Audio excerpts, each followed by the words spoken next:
you're after a fast and accurate machine that really can run overnight, then look no further than the Medcenter 5AX machine here at Dugard. So Paul, what is this machine all about? Well, I know you came here a few months ago and saw Eric when we looked at the Medcenter that's gone out now. In fact, this is another one. And I know he spoke very highly of the true geometric accuracy, which is a big feature of Kitamura, how they build the machines. Hand scraping. And they repeat to something like a micron. I mean, it's unbelievable precision on them. But you talk about fast and accurate machines. This machine will run at around about 60 meters a minute. I mean, it's got a 30,000 RPM spindle. You've got quite a small working envelope here, but ideal for those smaller, more intricate components where you need to get to lots of different faces. Yes. It's about a 170 millimeter diameter table there, but I think the envelope's a little bit bigger.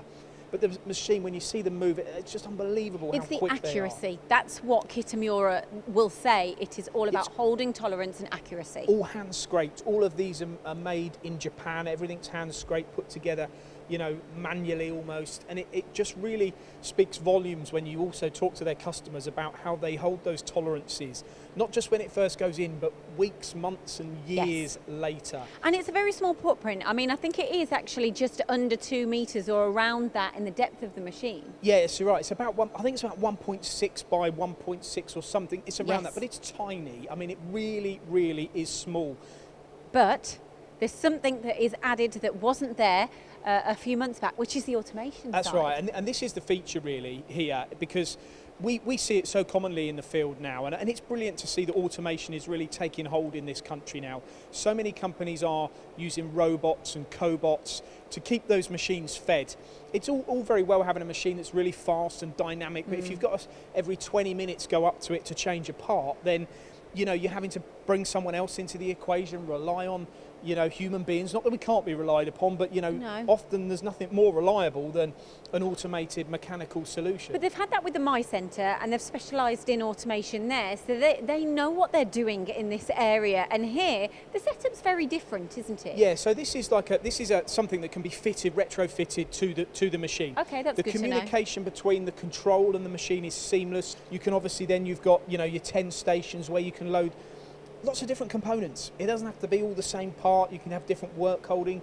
You know, you can even have kind of like not tombstones, but cubes where you can hold different components. Multiple parts. Multiple parts. And if you get that right, you can suddenly go from having 10 pallets to having 40, 50, 60 components, which then gives you the point you made at the start, which is the unmanned run. And again, that's 1.6 meters.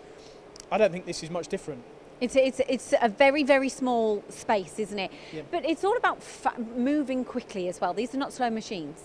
60 meters a minute on the rapids. When you see this thing move, it will eat work. And we know a lot of machines that do exactly that. And if it eats work, you do need to feed it. And that's where this sort of relationship comes in, the fact that you've got something here that is very capable of keeping this thing fed during the day and during the night as well. Because to have something like this sitting idle over a night time or over a weekend, it's a waste of money almost for the investment you can make in something like this. Right, any more USPs on this? I just think for me, the biggest aspect of what we see here, speed, agility, dynamicness of the machine tool, great. We all know that about Kitamura, but here you're now extending into the unmanned run, and it's available here, ready to go from stock. Right, I'm going to test you. Did you know the video that Eric and I made a few months ago? Yes. You'll then know what this means, wouldn't you? So Aromatic. That actually stands for Kitamura backwards. Oh, you did watch the video then, Paul? I do watch and I do listen.